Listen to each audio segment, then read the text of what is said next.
Hello student, good morning all of you. I am Ashish Turkar from Vivek Jyoti CBSE School Balaghat. Today I start the chapter first, the last child of class 9th. Okay, dear student, this is a story of the lost child. It means that खोया हुआ बच्चा, खोया हुआ बच्चा. This is a story of moment book. Today I explain the lost child. It is a very simple and short story. The story is written by Mulk Raj Anand. Who is Mulk Raj Anand? Mulk Raj Anand is a novelist and short story writer. The Lost Child is written by Mulk Raj Anand. Date of born on Mulk Raj Anand 20 December 1905, Peshawar in Pakistan. And date of death on 12 September 2004, Pune in India. He is a novelist and short story writer. Some novels is written, given them first, Death of a Hero, second, The Road, and third, The Lost Child. Okay, dear student, the short introduction of Mulk Raj Anand. So you learn every time. The Lost Child is writer is Mulk Raj Anand. Okay, I start the summary of The Lost Child. The Lost Child is meant as खोया हुआ बच्चा.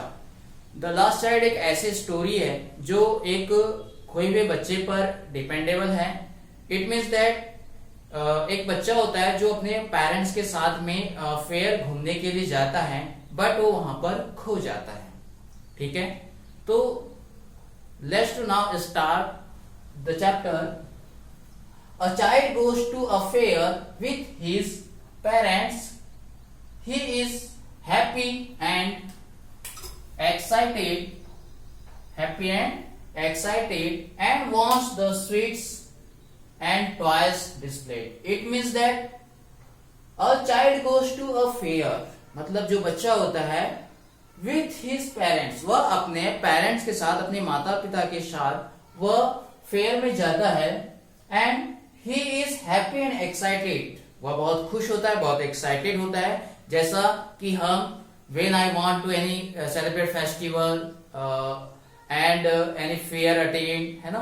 तो जब हम कहीं fair में जाते हैं, मेले में जाते हैं, तो हम भी जाने के लिए बहुत डिजायर हमारा वो हो जाता है, एक्साइटेड हो जाते हैं हम, यानी काफी मतलब प्रसन्न हो जाते हैं. तो वैसे ही वो बच्चे के साथ हुआ कि वो बहुत खुश और एक्साइटेड था. He and wants the sweets and toys displayed, और वह खिलौने और मिठाइयों को खरीदना चाहता था. But his parents don't buy them for him, but उसके जो पेरेंट्स होते हैं उसके लिए कोई भी खिलौने या कोई भी मिठाई नहीं खरीदते हैं. Don't buy them for him. Why then does he refuse when someone else offers them to him. और रिफ्यूज मीन्स उसको बार बार रिफ्यूज करते हैं कि चलो बेटा आगे चलते हैं, आगे और भी शॉप है ना, और ये चीजें, ये खिलौने अच्छे नहीं है. जैसे हमारे पेरेंट्स हमें मतलब थोड़ा सा प्रोत्साहित करते हैं और वह आगे की शॉप के लिए चले जाते हैं, लेकिन उसके जो पेरेंट्स होते हैं वह उसके लिए कुछ भी नहीं खरीदते हैं. Let's now to chapter. It was the festival of spring. Spring means बेटा season. Season means winter season, rainy season, summer season. तो it was the festival of spring.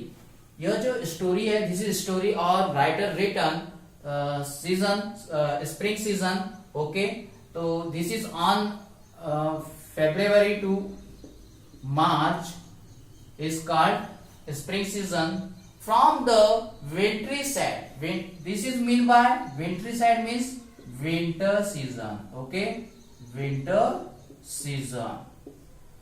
Then after winter season, then after spring season.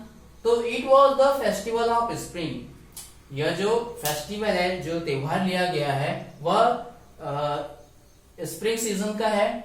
From the winter season, winter season जो last में, जब बेटा winter season में सर्दी, सर्दी में बहुत कड़ाके की ठंड होती है, और जैसे ही ठंड समाप्त होती है तब तक हम कहीं घरों से बाहर नहीं निकलते हैं। लेकिन जैसे ही कुछ ऐसा एटमॉस्फेयर चेंज होता है, स्प्रिंग सीजन आते हैं, है ना, जो आसपास का एटमॉस्फेयर से चेंज होता है, मतलब जो आपकी जो विंटर सीजन है वो खत्म हो जाता है, और हम बहुत समय बाद घर से निकलते हैं, कोई फेयर अटेंड करते हैं, है ना, कोई फेस्टिवल सेलिब्रेट करते हैं। तो वैसे ही विंटर सीजन के after summer season, sorry spring season में वह मतलब बाहर निकलते हैं।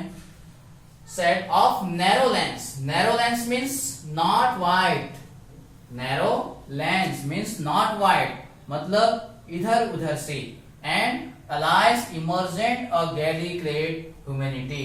It means that humanity means नम्रता, नमी, ठीक है। गैली मीन्स हैप्पी, क्लेड मीन्स कपड़े, मतलब जो क्लॉथ है, टू अपीयर और कम आउट फ्रॉम समवेयर, मतलब जो इधर उधर से, मतलब जैसे हम फेयर अटेंड करते हैं तो उसमें कई वाइड्स जो रोड्स होती है वो डिफरेंट डिफरेंट टाइप से लोग चलते रहते हैं, है ना, कोई कहीं से आ रहा है, कोई कहीं से आ रहा है, बहुत भीड़ वगैरह होती है, कई शॉप्स होती है। तो ये फेयर के एटमॉस्फेयर के बारे में बता रहा है।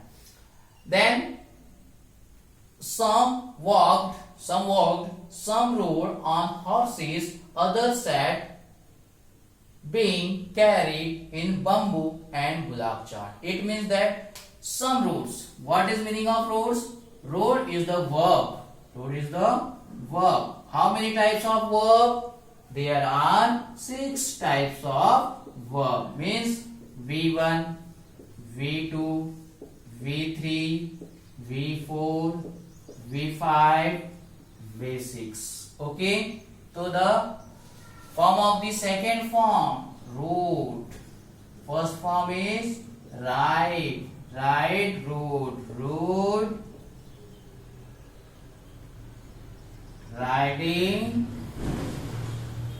rides, and to ride.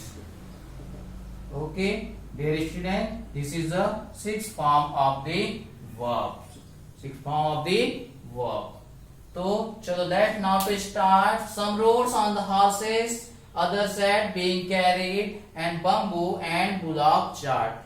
Means कुछ लोग पैदल, कुछ लोग घोड़े के ऊपर, कुछ लोग जो बांस की बनी हुई बैलगाड़ी है उससे मेले की ओर आ रहे थे। One little boy ran between his father's leg, running over with life and laughter.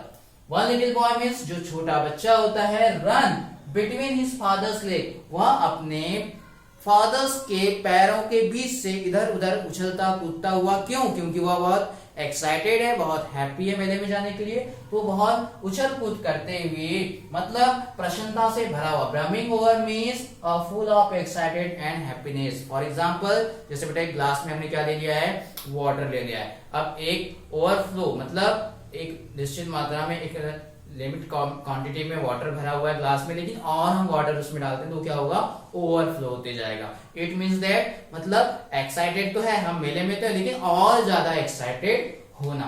तो over with life and laughter, वह खुशी से, मतलब अपने पेरेंट्स के आगे पीछे उछल कूद करते हुए, बहुत सारी शॉप्स को देखते हुए वो मेले का एंजॉय करना चाहता है। ओके,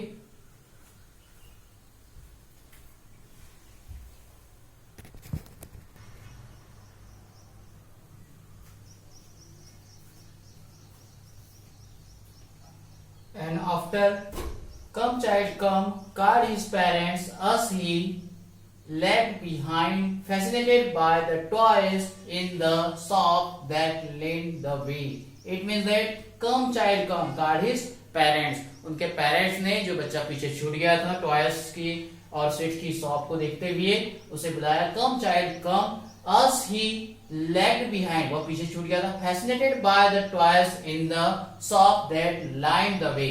Lined means बेटा झुर्रीदार, with, मतलब जब हमें कोई चीज नहीं मिलती है या हम मायूस हो जाते हैं तो हमारा जो फेशियल एक्सप्रेशन है वो चेंज हो जाता है ना। जैसे मुंह लटका लेते हैं, आपके लिए नई क्लॉथ नहीं लाएंगे, आपके लिए खिलौने नहीं लाएंगे। तो उसी प्रकार से जो स्मॉल चाइल्ड है उसका जो फेस है वो थोड़ा सा क्या हो जाता है, मतलब बन जाता है, मुंह बनना बोलते हैं जिसको, the way he hurried towards his parents, his feet obtained to their call। मतलब he hurried means क्या होगा, डन फॉर क्विकली, मतलब जल्दी करो बेटा, जल्दी करो, वहां देखते मत रहो, क्विकली फास्टली कम हियर, इस टाइप से उन्होंने इसको he hurried towards अपने पास लाए his parents, his feet obedient to their call, his eyes still lingering, है ना, lingering on the receding toys as he come to where they had stopped to wait for him। मतलब जिस type से वह toys को देख रहा था, है ना, his eyes still, वह तब तक देखते रहा जब तक कि उस शॉप को वो क्रॉस नहीं कर गया। क्या होता है, कभी हमको एट्रैक्शन वाले टॉयज दिख जाए, या मान लो फॉर एग्जांपल हम ऑन द वे हैं और हमें जो एक स्काई हंटर बोलते हैं जिसको, आसमानी झूला, ठीक है, वो दिख जाए तो हम क्या करते हैं, एक तरह चलते भी रहते हैं, हमारे हाथ हमारे पेरेंट्स पकड़े हुए होते हैं और हमारा ध्यान कहाँ होता है, उस फेयर तरफ होता है, उस झूले तरफ होता है। उसी प्रकार से इस बच्चे के साथ भी वही कंडीशन थी। एंड वेट फॉर हिम, और जो उसके पेरेंट्स हैं उसके आदत है उसका वेट करते हैं कहीं पीछे न छूट जाए। He well knew the old cold stare of refusal in their eyes, और वह बिल्कुल डरावने चेहरे से, एकदम अत्याचारी दुष्ट के जैसे उसके जो पेरेंट्स होते हैं उससे देखते रहते हैं, क्यों तुम्हारे समझ में नहीं आ रहा है, क्यों तुम हमारे साथ चलो, इस टाइप से बिहेव करते हैं। And refusal in them stare refusal in their eyes, और वो आईज इस प्रकार मतलब इंडिकेट करते हैं कि वो उन चीजों से उसको मना कर रहे हैं। I want that toys he plated, अब वो बच्चा बोलता है कि जो खिलौने हैं, है ना, आई वॉन्ट दे टॉयज, मुझे वो खिलौने चाहिए। ही प्लेटेड, वह बहुत प्लेटेड भाव से रिक्वेस्ट करता है। प्लेटेड मीन्स बेटा रिक्वेस्ट, मतलब वह निवेदन करता है कि प्लीज मम्मी पापा मुझे खिलौने चाहिए, जैसे हम लोग करते हैं। His fathers looked at him red eyed, मतलब उसके जो फादर होते हैं वह उसको क्या करते हैं, him for red eyes, मतलब रेड आईज, रेड आईज अपनी आंखें लाल करके, बोले घूर करके देखते डरावने चेहरे से, क्यों तुम्हें खिलौने चाहिए।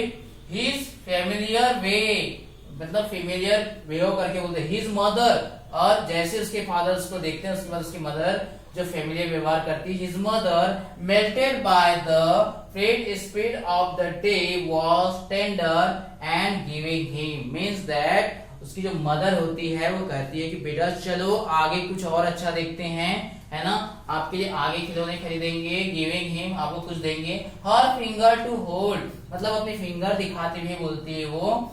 सैड लुक चाइल्ड, मतलब बच्चा देखो, बच्चे देखो इधर। व्हाट इज बिफोर यू, ये तुम्हारे लिए क्या है, मतलब ये आपके लिए क्या है। It was a flowering mustard, mustard mean सरसों, है ना, फ्लावरिंग मस्टर्ड जो आपने देखा होगा जो विंटर सीजन होते हैं, है ना, तो जो winter season after spring season आता है और वहां पर जब से येलो कलर के जो प्लांट होते हैं काफी ब्यूटीफुल लगते हैं, और हमने देखा है कि कुछ फील्ड होती है जो बहुत येलो कलर की होती है, उस फील्ड में हमें मस्टर्ड्स के प्लांट्स दिखाई देते हैं येलो कलर की। Okay dear student, his mother what is before you, तुम्हारे लिए it was a flowering mustard field, ये जो प्लांट है वो मस्टर्ड फील्ड के हैं, सरसों के हैं, जो पेल लाइक मेल्टिंग गोल्ड, जो किसके जैसे दिखाई दे रहे हैं, गोल्ड के जैसे दिखाई दे रहे हैं। As it across miles and miles of even land, मतलब लैंड के ऊपर में दूर दूर तक ये जो येलो कलर के प्लांट है मस्टर्ड के, बहुत ही ब्यूटीफुल, बहुत ही अट्रैक्शन दिखाई दे रहे हैं, और यह बिल्कुल गोल्ड के समान दिखाई दे रहे हैं। इस टाइप से उसकी मम्मा उसका ध्यान जो है वो अदर वे में लेकर के जाती है और फिर वो आगे बढ़ते रहते हैं। Dear student, today I paragraph second and third and next teaching and next video. Okay, thank you, have a nice day.